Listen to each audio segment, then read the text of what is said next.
How's it going, folks? Today we are going to go over my top 6 all-time favorite summer baits, the baits I never untie from any of my rods at any time. We'll get right into it. Okay, so the first rig we're going to go over today is my Finesse Rig. We have a 7-foot medium action spinning reel. I like to do a weightless Texas rig on this, so it's just a 4/0 hook with a needle point. And then what I like to do is I have worms. I got worms. Sometimes people use craws. I've kind of faded away from using craws. I used to in the past, but I have a worm. It's about a 5-inch worm, 13 fishing fat butt. It's what I like to use because this tail right here gives a lot of action in the water. So this is how I rig it. I rig this, so I take it, I go all the way up to the nose, so right where that nose meets that break is where I stop, and then I'll feed it out through the side and bring this all the way around and turn it so it's sitting like that right over this lip here, this ridge. So now it's sitting just like that, it's dangling like that. So you see where the hook, it's around that line right there. I'll take this to the side, I'll take the hook to the side of the bait, and I'll bring it down, hook it through, all the way through.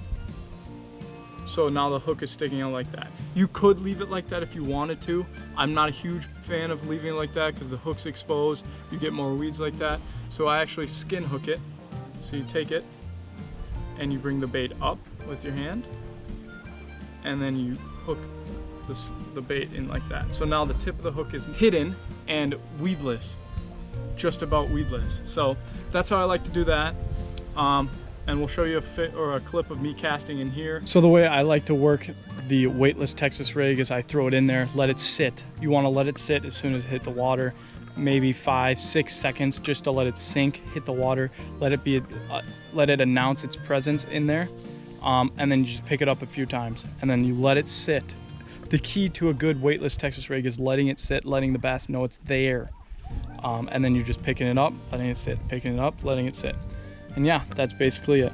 The next lure we're gonna go over is the Texas rig. I have about 15-pound braid on it, not super heavy, but not too light that I can't get it out of cover. It's on a 7-1 medium heavy is the power.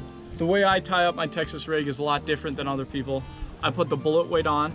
I don't have a bobber stop. I just like the way it slides up and down. It gives me a nice clunk on the top of the hook like this. Whammy! I feel like it attracts the fish more, and on the bottom of this I have a 4/0 flipping hook. So the reason it's a flipping hook is because of these teeth on it. It helps the bait stay on there a little better. So the way I rig it up is I like to have a craw. I usually like to have appendages on the sides, but this one I don't. You take the hook, you take the craw. You want to make sure the craw is not facing like this when the hook is like this. You want it like this. Common sense.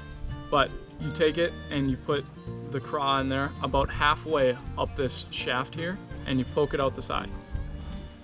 And then you bring it up to the top past the teeth, and as you're bringing it past the teeth, you twist. So now the bait is past the teeth and the hook is still exposed. Now that you have it all set up like this, you see where it goes in, and then you bring it back a tiny bit, like a millimeter. Then you put it in, and just before it exposes itself, you stop. The way I use a Texas rig is I cast it in there and I let it sit. Letting a finesse bait sit is the most important thing. And I let it sit for about 2-3 seconds, pick it up. Let it sit for 2 or 3 seconds, pick it up. Let it sit for 2 or 3 seconds, pick it up. That's the way I do my Texas rig. The next bait we're gonna look at is the swim bait. I love having a swim bait. Lately, I've been throwing it a lot in clearer lakes, around docks, and just where there's open water, but there's still coverage nearby. But I have a 4.5-inch adult male chicken swim bait. It's more like a glide bait, but it does the exact same thing. I have it on a 7-11 heavy with 12-pound fluorocarbon on it. Shout out to Huntman for lending me that. It's pretty simple. I cast it, I let it sit. Depending on the sink, this sinks at 1 foot per second, so I count to 3 or 4 depending on my depth, and then it's just a slow retrieve. I just retrieve it slowly, and most of the time the fish will strike it after a reaction strike. Just seeing the way it swims, they might think it's an injured fish, they might just think, oh, it's an easy meal, but it does get a lot of bites, so I like to use the swim bait as well. The next bait we have is now more of a crankbait type. It's still more in the finesse, but still a crankbait. We have a jerkbait. So I like to have about a 4-inch jerkbait lengthwise, and it dives to about 6-7 feet. I like to have that because then when I cast it into about 4, it brings it down and brings it down, and I'm sitting in 6 feet, so it still gets low enough to be around that bottom without staying 2 feet above or 3 feet above. I like to have natural colors, white, green, stuff like that, gray, dark blue, transparency. I really like a good bone color. But what I have this rigged up on is 6-pound fluorocarbon with a regular spinning reel. I like to have it on a spinning reel, and then a medium fast rod. What I like to do when I fish with it is I cast it out there, I reel down so it gets to a good depth, and then I'll jerk it a few times, and then I'll let it sit. And then I'll reel down and then jerk it a few times and let it sit. And when I'm letting it sit, it's a half a second to a millisecond. It's not long pauses, it's letting it sit and then bringing it in, jerking it a few times, letting it sit. It's not a huge pause because I want them to still be interested, but like kind of on the fence. Do I want it or do I not? But if you let it sit for just a millisecond and then keep coming, they'll strike it when it starts to twitch again. That's what I like to do with my jerk baits. So another bait I like to have on is a square bill. I love the square bill. Square bills are one of my favorite baits to throw in the summertime because bass love to be around rocks. They just love it. For some reason they do. And with square bills, you cast it in there, it goes down, and it starts bouncing off the rocks back and forth and back and forth. And it actually stays down deep and doesn't get snagged because the bill of the crankbait hits the debris and the hooks don't. I like to throw my square bills on a 7-foot medium heavy rod. This is still about 15 pounds of braid because when I'm throwing it off of rocks or stuff like that, I don't want debris hitting my line and snapping it. So I like to have a little bit heavier line. But again, it's just casting out there and reeling in. I like my square bills to dive about 5 to 6 feet, mainly because I cast to about 3 feet, and when it comes down to the actual depth, then it'll start bouncing on the bottom. It doesn't matter how deep it goes, it'll still bounce off of rocks. So I like to have my square bills at that 5 to 6 depth range. The final bait that I have tied on at all times in the summer is a topwater bait. I love the Whopper Plopper though, specifically the Whopper Plopper.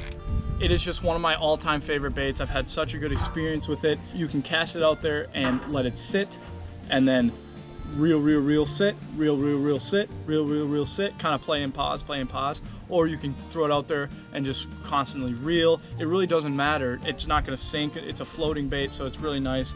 I have that tied on to 35-pound braid because I throw it around reeds and I throw it around lily pads, so if the bass goes in there, I want to be able to get it out of there without breaking off. And what I have that on is Justine. And Justine is a Destroyer Megabass 7.7 extra heavy. It's mainly for flipping and frogging, but I use it for my topwater because I can cast it a gazillion miles and I still get a good backbone if I'm setting the hook from about 30 yards or 40 yards. So there you go, folks.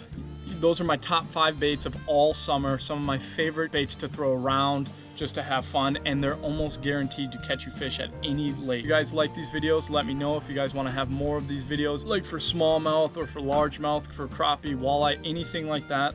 Let me know, throw it in the comment. The giveaway is still going on. Once I get to 100 subscribers, I'll be giving away 4 baits of your guys' choosing, but don't bust the bank. I don't want it to hurt. Thank you guys for not watching another.